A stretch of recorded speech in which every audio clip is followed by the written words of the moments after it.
Today, on this section or session, we're talking about something very kind of haunted, I would say. Something that's more like unbelievable, because this story stemmed from centuries back in England, where people doubted a whole lot of things. But I would like us to delve into this topic and to actually access it and see what it's all about. So today I'm bringing to you the Brown Lady of the Rainham Hall. This is one of the oldest England's most enduring ghost story legends, blending documented history with centuries-old folklore. Long before the whispers of ghosts echoed through its corridors, Rainham Hall stood as one of the grandest country houses in Norfolk, England. Built in the early 1600s, its towering brick walls, elegant staircases, and rich decorated rooms symbolized the wealth and influence of the Townshend family. Visitors admired its beauty, servants bustled through its walls, and lavish banquets filled its dining rooms. No one could have imagined the mansion would one day become famous for a ghost said to wander its staircase. The legend enters on a Lady Dorothy Walpole, born in 1686 into one of England's most influential families. Her brother, Robert Walpole, would later become Britain's first Prime Minister. Dorothy was known throughout high society for her intelligence, grace, and striking beauty. In 1713, she married Charles Townshend, the second Viscount Townshend, and moved into the Rainham Hall as its new lady. At first, everything appeared perfect. The marriage united two powerful families, and Dorothy seemed destined for a comfortable life among England's aristocracy. But beneath the elegant parties and expensive clothing, rumors began to spread.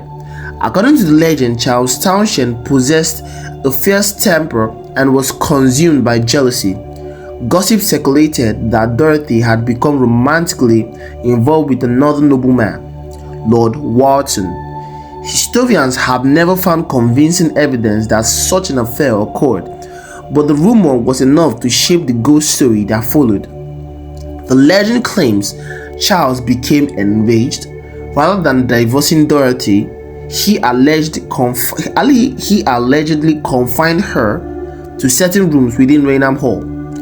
Guards supposedly watched her movements, servants were forbidden from talking to her, and she was isolated from friends and her own children, and even family. Day after day, she stared through the windows of the mansion, watching life continue outside while she remained trapped inside. As the story goes, her health slowly deteriorated. Some versions say she died of heartbreak, others claim she died of starvation, still others suggest she succumbed to illness after years of imprisonment. Historical records, however, tell a simpler story. Dorothy died in 1726, almost certainly from smallpox, a disease that claimed thousands of lives during that period.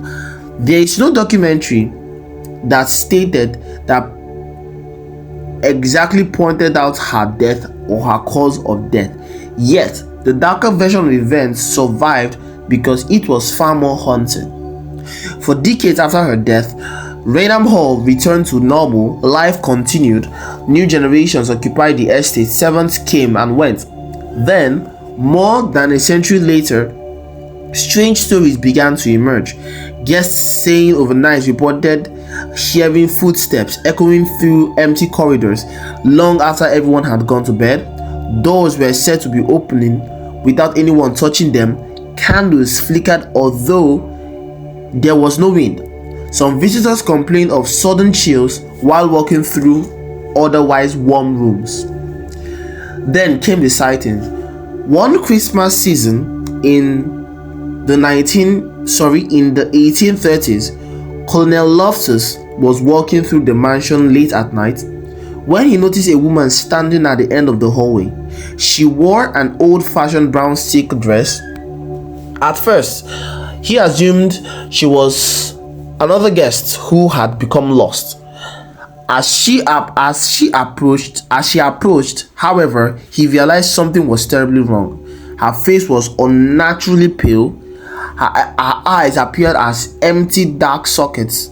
Before he could react, the woman faded into nothingness. The following morning, he described the encounter to another guest, expecting laughter. Instead, the guest quietly admitted he had seen the very same woman the previous night. Neither man had spoken about the experience beforehand, yet both described the same brown dress and same horrifying face. Stories like these spread rapidly, servants becoming frightened. Some refused to walk certain hallways after sunset. Others insisted they heard footsteps climbing the grand staircase even when the house stood completely empty. Among all the reports, one location appeared again and again, the magnificent central staircase of Raynham Hall.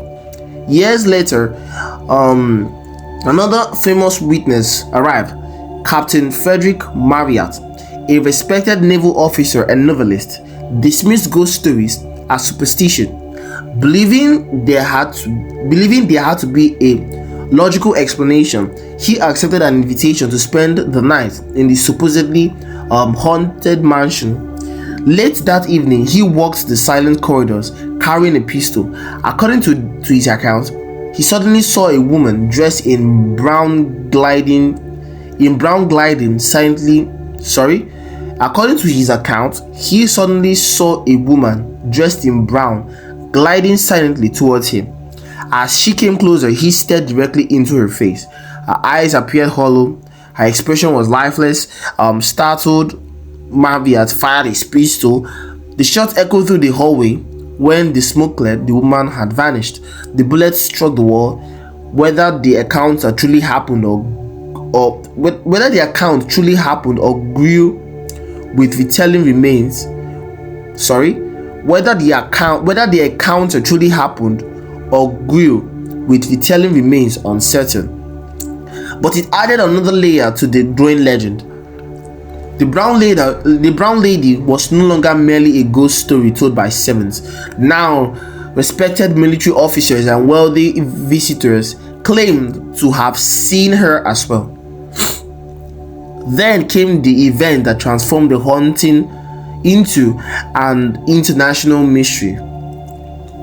On September 1936, two professional photographers, Captain Hubert Provand and his assistant Indre Shearer, visited Raynham Hall to photograph its interior for Country Life magazine. They carefully positioned their large camera at the foot of the grand staircase. As they prepared another exposure, Shearer suddenly froze. Something seemed to be descending the stairs. He later claimed he watched a faint mist gather into the outline of a woman. "Quick," he shouted. Provand immediately exposed the photographic plate. Moments later, the figure disappeared. When the negative was developed, both men were astonished. There, floating halfway down the staircase, appeared the translucent figure of a woman wearing what resembled a flowing gown. The photograph was published and quickly became one of the most famous ghost images ever taken. Newspapers around the world printed it. Paranormal investigators called it proof that spirits existed. Skeptics immediately disagreed. Some argued it was simply a double exposure. Others suggested someone had walked down the stairs during a long exposure, creating a ghostly blur. Still, others blamed reflections, dust, or imperfections in the photographic process. Over the decades, experts have continued debating the image. No explanation has completely satisfied everyone. Likewise, no scientific investigation has ever confirmed it captured a genuine ghost. Today, the Rainham Hall still stands in Norfolk, preserved as a remarkable piece of English history. The Brown Lady remains part of its identity, attracting historians, paranormal enthusiasts, and also curious visitors alike. Whether Lady Dorothy still remains in there, or Lady Dorothy's restless spirit truly wanders the grand staircase of the Norfolk halls, it still remains an uncertainty. Whether she was killed by either illness, sickness, or starvation. Perhaps the truth disappeared into the shadows of Rainham Hall long ago, leaving behind only whispers, stories, and the haunting image of a woman in a brown dress slowly descending a staircase that has become famous throughout the world.